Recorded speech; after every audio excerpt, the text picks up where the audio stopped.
Adil Kak Talino, Bacuramin Kak Saruga, Basengat Kak Jubata. Arus. Salam spiritual seni dan budaya. Terima kasih kembali lagi bersama saya di konten Yanto Harus. Semoga kita semua selalu diberi kesehatan, berkat rezeki yang melimpah, karena setiap usaha tidak akan mengkhianati hasil. Ingat itu, usaha tidak akan mengkhianati hasil selagi usaha itu halal ya. Jadi setiap kita melangkah keluar dari rumah, kita berdoa menurut agama ajaran kita masing-masing, memohon petunjuk. Apa yang kita jalankan semoga berjalan dengan lancar.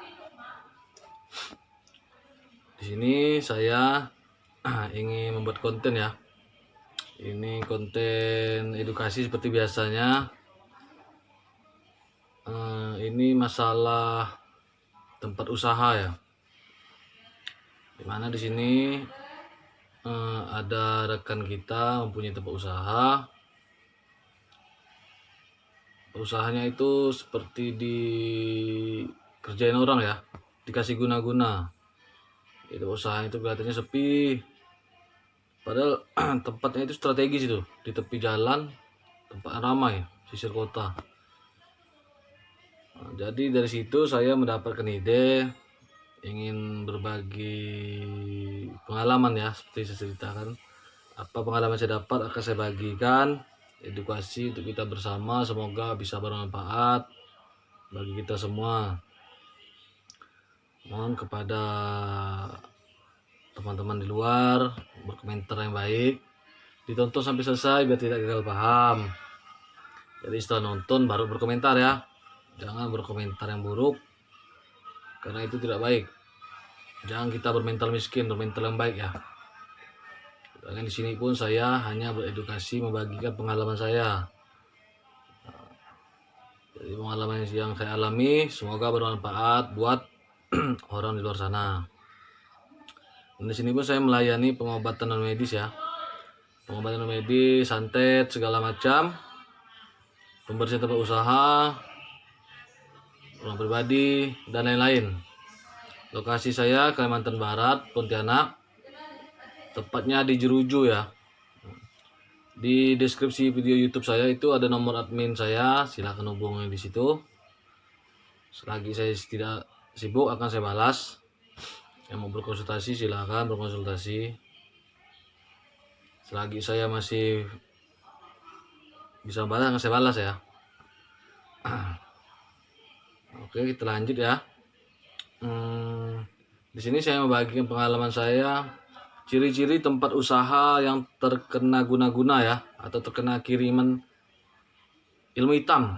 Nah, ciri-ciri itu pertama ya, tempat usaha tersebut selalu dianggap tutup. Nah, ingat itu, tempat usaha itu selalu dianggap tutup. Jadi kita lewat itu, seolah-olah tempat usaha itu tuh tertutup. Nah, orang tuh jadi lihat, wah tempat usahanya tutup ya. Padahal usaha itu buka dia. Jadi itulah barang-barang gaib itu yang dipasang oleh orang itu menutup gerbang usaha itu. Jadi seolah-olah orang melihat itu kayaknya tutup. Orang melirik pun kayak tidak ada daya tarik dia itu, kayak ketutup ya. Ada yang melihatnya seperti ketutup, ada yang orang melihat kayak tidak ada daya tarik tempat usaha itu. Nah, jadi tempat itu sepi. Yang kedua, banyak binatang aneh ya. Biasa ada binatang-binatang aneh di tempat usaha kita itu. Seharusnya binatang itu tidak ada di situ, tapi tiba-tiba ada. Contohnya seperti belatung. Belatung ya, belatung putih-putih itu ya. Tiba-tiba ada belatung banyak itu di tempat-tempat itu, di tempat usaha kita tuh. Nah, itu dipertanyakan itu. Atau lipan, tiba-tiba banyak lipan. Lipan itu memang ada sih di rumah, tapi ini tiba-tiba lipan banyak ya. Tiba-tiba ada lipan sana sini, ada lipan, ada belatung. Itu pertanyaan itu. Itu pasti tempat itu ada yang mengirim guna-guna. Nah, yang ketiga, pembeli tidak betah di tempat itu. Nah, bisa saya ya belanja di tempat itu, saya mau beli apa gitu, tapi saya itu kayaknya tidak betah di situ, kayak ada yang mendorong saya, dah kamu keluar ya, nggak usah belanja di sini. Seperti itu. Itu ciri-ciri tempat usaha kita kena guna-guna itu.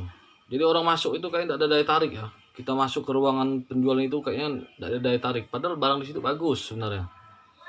Tapi kita lihat tuh kayaknya kok barang sini tidak tidak ada greget ke hati kita.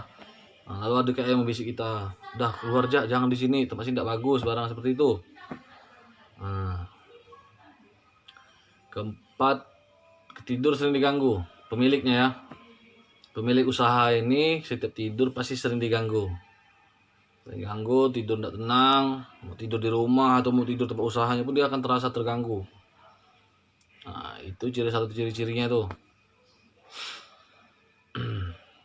Terus yang kelima, ada bau.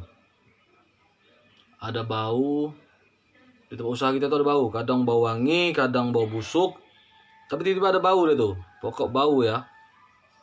Nah, biasa bau melati atau biasa bau busuk yang tidak sedap, bau amis ya. Nah, tiba-tiba tuh ada di tempat usaha kita itu. Nah, itu salah satu ciri-ciri tempat usaha kita kena guna-guna atau kena kiriman orang ya. Jadi ini yang saya bagi ini 5 dasar ini, 5 poin ini yang sering kita alami nih, yang sering pengusaha itu alami 5 poin ini nih. Yang sangat dasar ini. Jadi mungkin misalnya ada tempat usaha kalian yang merasa yang seperti saya jelaskan 5 poin ini itu positif terkena guna-guna atau kiriman barang orang. Silakan berdoa, bersihkan dengan doa. Doa dengan iman ya. Dengan doa itu dengan iman, jangan cuma mengucap tapi iman kita tidak yakin. Nah, doa dan iman atau minta bantu ya, mungkin pemuka agama ya, kalau muslim mungkin Pak Haji, Ustadz ya, kalau Kristen mungkin pendeta, kalau Katolik mungkin pastor. Nah, mungkin juga bisa juga hubungi orang yang ahli di bidang ya, di bidang spiritual. Nah, minta bantuan untuk membersihkan tempat tersebut. Nah, jadi kalau tempat usaha ini kita biarkan lama-lama kita bisa bangkrut. Sampai kita biarkan larut-larut ya. Jadi berapa poin yang saya sebutkan ini, kalau memang di tempat usaha Anda seperti itu yang Anda rasakan, silakan Anda berkonsultasi dengan orang-orang yang mengerti di bidangnya ya, di bidang spiritual atau pemuka-pemuka agama, silakan Anda datangi. Minta tolonglah kepada mereka ya. Mungkin hanya ini saja yang dapat saya bagikan. Kurang dan lebihnya saya minta maaf. Mungkin ada salah kata, salah ucapan, saya minta maaf. Ini tidak ada niatan untuk menyinggung siapapun, murni berbagi edukasi kepada masyarakat. Semoga apa yang saya bagikan ini bisa membantu ya. Terima kasih. Adil Kak Talino, Bacuramin Kak Saruga, Basengat Kak Jubata. Arus. Salam spiritual, seni dan budaya.